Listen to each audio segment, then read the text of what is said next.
ഊണും കഴിച്ച് ഇറങ്ങാൻ നിൽക്കുമ്പോഴാണ് ഗൗരിയുടെ അച്ഛൻ അനന്തനും അമ്മ അനിതയും നാലാംകുന്നത്ത് എത്തുന്നത്. അവരെ കണ്ടതും ഗൗരി ഓടി അവരുടെ അടുത്തെത്തി. അനന്തൻ അവളെ ചേർത്ത് പിടിച്ച് തലയിൽ ചുംബിച്ചു. നിങ്ങൾ എങ്ങോട്ടാ മക്കളെ? ടൗണിൽ പോകാൻ ഒരുങ്ങി ഇറങ്ങിയവരെ കണ്ട് അനന്തൻ ചോദിച്ചത്. ഞങ്ങൾ ടൗണിൽ പോകാൻ ഇറങ്ങിയതായിരുന്നു അച്ഛാ. അച്ഛൻ ഇന്നലെ വിളിച്ചപ്പോഴും വരുന്ന വിവരമൊന്നും പറഞ്ഞില്ലല്ലോ. അമ്മക്കറിയായിരുന്നു മോളെ, നിന്നെ സർപ്രൈസ് ആക്കിയതാവും നിന്റെ അച്ഛമ്മ. ഓ, അവൾ ചുണ്ടുകൊട്ടി തിരിഞ്ഞു നിന്നു. പിണങ്ങാതെ അച്ഛൻ്റെ കുട്ടി. അനന്തൻ ഒന്നുകൂടെ അവളെ ചേർത്തു പിടിച്ചു. നിങ്ങൾ ഇറങ്ങിയതല്ലേ മോളെ, പോയി വരൂ. അനിതയാണ്. ഗൗരി അമ്മയുടെ കാലിലൊന്നു മുത്തി. മാളു, നിങ്ങൾ പോയിക്കോ, ഞാനില്ലാട്ടോ. ദിവസങ്ങൾക്ക് ശേഷം അച്ഛനെയും അമ്മയെയും കണ്ട സന്തോഷമാണ് അവൾക്ക്. ആദിയുടെ മുഖം ഒന്നു മാറി. അവൻ ദയനീയമായി മാളുവിനെ നോക്കി. അയ്യോ ഗൗരി, ചതിക്കല്ലേ. എനിക്ക് ഒറ്റയ്ക്ക് സെലക്ട് ചെയ്യാൻ കഴിയാഞ്ഞിട്ടല്ലേ. പിന്നെ മെഹന്തിക്കുള്ള ഡ്രസ്സ് നിനക്കും നോക്കണ്ടേ. പോയി വാ, ഇവർ ഇവിടെ തന്നെ ഉണ്ടല്ലോ. അച്ഛമ്മ പറഞ്ഞപ്പോഴാണ് ഗൗരി അവരുടെ കൂടെ ഇറങ്ങിയത്. ആദ്യമാണ് ഡ്രൈവ് ചെയ്യുന്നത്. ഗിരി അടുത്തു തന്നെയുണ്ട്. മാളുവും ഗൗരിയും ബാക്കിലും. ഇനി 4 ദിവസമല്ലേ ഉള്ളൂ കല്യാണത്തിന്. ഈ പെണ്ണുങ്ങളുടെ പർച്ചേസിങ് തലേ ദിവസം വരെ കഴിയില്ല. അല്ല ഗിരി? കാറിലെ മൗനത്തിന് അവസാനം കുറിച്ചുകൊണ്ട് ആദിയാണ് പറയുന്നത്. അതെ, ഞങ്ങളെ കൊണ്ടുപോകാൻ നിങ്ങളെ വിളിച്ചത് കൊണ്ടല്ലേ നിങ്ങൾ അറിയുന്നത് തന്നെ. നിങ്ങൾക്ക് പിന്നെ ആരെയും അറിയിക്കാതെ എല്ലാം റെഡിയാക്കി വെക്കാമല്ലോ. ഗൗരിയാണ് മറുപടി കൊടുത്തത്. ഗിരിയും മാളവും ഒരു പുഞ്ചിരിയോടെ കേട്ടിരുന്നു. അങ്ങനെ 4 പേരും ഒരു വലിയ ടെക്സ്റ്റൈൽസിൽ തന്നെ കയറിയിട്ടുണ്ട്. ഗൗരിയും മാളവും ലേഡീസ് സെക്ഷനിലേക്ക് പോയി. ഗിരിയും ആദ്യം അവരെ വെയിറ്റ് ചെയ്ത് അവിടെ സെറ്റ് ചെയ്ത കുഷ്യനിലേക്ക് ഫോണും നോക്കിയിരുന്നു. ഹായ് ആദി. അവൻ്റെ മുന്നിലേക്ക് ജീൻസും സ്ലീവ്ലെസ് ക്രോപ്പ് ടോപ്പും ധരിച്ച ഒരു സുന്ദരി പെണ്ണ് വന്നു. ആദ്യം അവളെ കണ്ട് ഞെട്ടലിലാണ്. ഹായ് ശ്വേത, താൻ ഇവിടെ? അവൻ എഴുന്നേറ്റ് നിന്ന് പറഞ്ഞുകൊണ്ട് അവൾക്ക് കൈ നീട്ടി. എന്നാൽ അവൾ അത് ശ്രദ്ധിക്കാതെ അവനെ പുണരുകയാണ് ചെയ്തത്. പുണർന്ന നിമിഷം ആദിയുടെ നോട്ടം ശ്വേതയുടെ ബാക്കിൽ നിൽക്കുന്ന ഗൗരിയുടെ മുഖത്തേക്കാണ്. അവളുടെ കയ്യിൽ 2-3 സാരി ഉണ്ടായിരുന്നു. മാളു അവളുടെ ബാക്കിലുണ്ട്.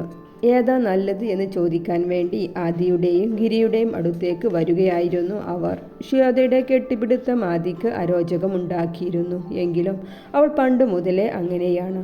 എല്ലാവരോടും ഫ്രീ ആയിട്ടുള്ള പെരുമാറ്റമാണ്. ആദി വേഗം അവളിൽ നിന്നും അകന്നു മാറി. ഗൗരി വേഗം മുഖം തിരിച്ചു കളഞ്ഞു. പിന്നെ തിരിഞ്ഞു നടന്നു. മാളു ആദിയെ നോക്കി. അവൻ്റെ മുഖം വല്ലാതെ ആയിരുന്നു. ഒരു സൗഹൃദ പുതുക്കലിനപ്പുറം ഇതൊന്നുമല്ല എന്നറിയാം. എന്നാലും ആ നിമിഷം ഗൗരി അരുതാത്തത് ചിന്തിച്ചോ എന്ന് ആദ്യം സംശയിച്ചു പോയി. ഗൗരിക്കെന്തോ ആ രംഗം ഉൾക്കൊള്ളാൻ പറ്റാത്തതുപോലെ, വല്ലാത്തൊരു വിഷമം വരുന്ന പോലെ. മാളു, കഴിഞ്ഞല്ലോ അല്ലേ, പോകാം നമുക്ക്. ഗൗരി വേഗം എടുത്ത ഡ്രസ്സെല്ലാം പാക്ക് ചെയ്യാൻ കൊടുത്തു. കൂടെ മാളുവും. ഗിരിയാണ് ബില്ല് പേ ചെയ്തത്. ആദി ശ്വേതയുമായി സംസാരത്തിലാണ്.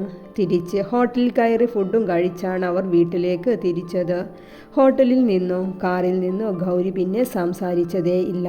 ആദി പല പ്രാവശ്യം അവളെ ദേഷ്യം പിടിപ്പിക്കാനായി എന്തെങ്കിലും പറഞ്ഞെങ്കിലും ഗൗരിക്ക് അതിലേക്കൊന്നും ശ്രദ്ധയില്ലായിരുന്നു.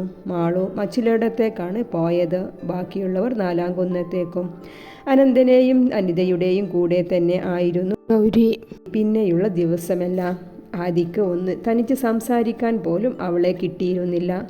ഗൗരി മനഃപൂർവ്വം അവന് മുഖം കൊടുക്കാതിരിക്കുകയായിരുന്നു എന്നതാണ് കാര്യം. കല്യാണത്തിന് ഇനി 2 ദിവസമേ ഉള്ളൂ. ഇന്ന് പുതിയ തലമുറയിലൂടെ എല്ലാ ഫംഗ്ഷനും അവർ ഒരുക്കിയിരുന്നു. ബ്രൈഡ് ടു ബിയിൽ അവർ പെണ്ണുങ്ങളെല്ലാം ഡ്രസ് കോഡും അണിഞ്ഞ് ഫോട്ടോഷൂട്ടും എല്ലാം ഗംഭീരമാക്കി. ഗംഗയെ ഒരുക്കി ഇറക്കിയിട്ടുണ്ട്. മഞ്ഞൾ കല്യാണമാണിന്ന്. ഗൗരിയും മാളും ഉൾപ്പെടെ ആണുങ്ങളും പെണ്ണുങ്ങളും മഞ്ഞ നിറത്തിൽ കുളിച്ചിരുന്നു. ഗൗരി ദിവസത്തിന് ശേഷം ആദിയെ നേരിട്ടതേ ഇല്ല.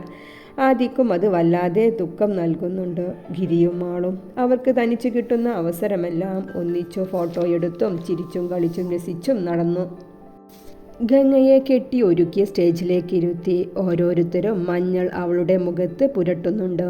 ഗൗരിയും തൊട്ടുപിറകെ ആദിയും ഗംഗയെ മഞ്ഞൾ പുരട്ടി ഇറങ്ങി.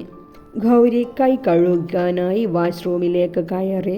ഫ്രഷായി ഇറങ്ങിയ സമയമാണ്. ഒരു കൈ അവളെ വലിച്ച് റൂമിലേക്ക് കയറ്റി ഡോർ ലോക്ക് ചെയ്തത്. അത് ആദിയുടെ റൂം ആയിരുന്നു, നാലാംകുന്നത്തെ. ആദിയെ മുന്നിൽ കണ്ടതും ഗൗരി ഒന്നുകൂടി ഞെട്ടി. എന്താ നന്ദൂട്ടി നിന്റെ ഉദ്ദേശം? എത്ര ദിവസമായി നീ എന്നോടൊന്നും മിണ്ടിയിട്ട്? ആദ്യ അവളുടെ അടുത്തേക്ക് നടന്നുകൊണ്ട് ചോദിക്കുകയാണ്. ഗൗരി അവൻ്റെ വരവിനനുസരിച്ച് ബാക്കിലേക്ക് പോകുന്നുണ്ട്. അവസാനം ചുമരിൽ പോയി തട്ടി നിന്നു അവൾ. ആദ്യ ഇരു കൈകളും അവളുടെ സൈഡിലായി വെച്ചു. അവളുടെ കണ്ണിലേക്ക് തന്നെ നോക്കി. അവളുടെ കണ്ണുകൾ കലങ്ങുന്നുണ്ടായിരുന്നു. അവൾ വേഗം മുഖം തിരിച്ചു കളഞ്ഞു. ആദ്യ അവളിലേക്ക് ഒന്നുകൂടി ചേർന്ന് നിന്നു. പറ നന്ദുട്ടി, എന്തിനാ എന്നോട് പിണക്കം?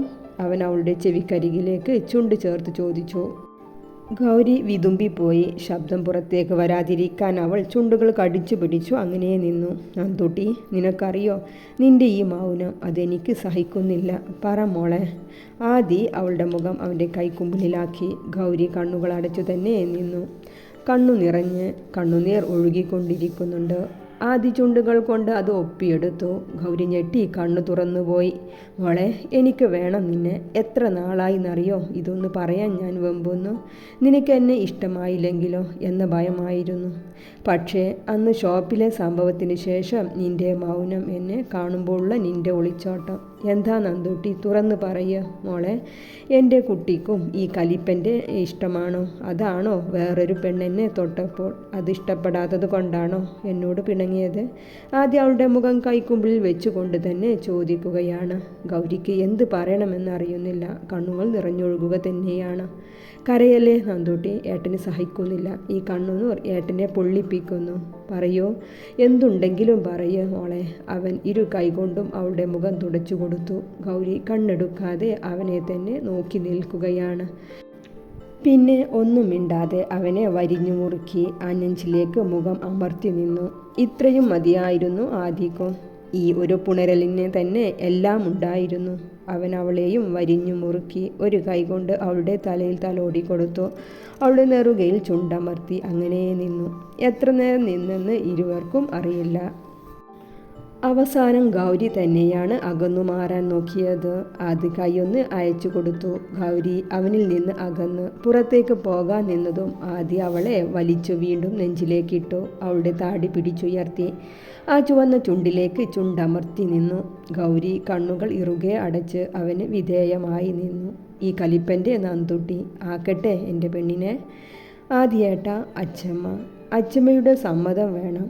ആദ്യേട്ടൻ അച്ചമ്മയോട് ചോദിക്കൂ. എനിക്കെൻ്റെ ആദ്യേട്ടനില്ലാതെ പറ്റാണ്ടായിട്ടുണ്ട്. ആ പെണ്ണ് എൻ്റെ ഏട്ടനെ കെട്ടിപ്പിടിച്ചപ്പോൾ അപ്പോഴാണ് എനിക്ക് സങ്കടമായത്. എൻ്റെ ഏട്ടനോട് ആരും അടുക്കുന്നത് എനിക്കിഷ്ടമല്ല. എൻ്റേതാണ്, എൻ്റെ സ്വന്തം. ആദ്യേട്ടൻ അച്ചമ്മയുടെ സമ്മതം വാങ്ങിക്കോ. അച്ചമ്മ സമ്മതിച്ചില്ലെങ്കിൽ ഈശ്വര, ഞാൻ എന്താ ചെയ്യുക? അച്ചമ്മയ്ക്ക് വേണ്ടി വേറെ എന്തും എനിക്ക് വേണ്ടെന്ന് വെക്കാം. പക്ഷേ അവൾ മുഴുവനാക്കാതെ ആദിയെ തലയുയർത്തി നോക്കി.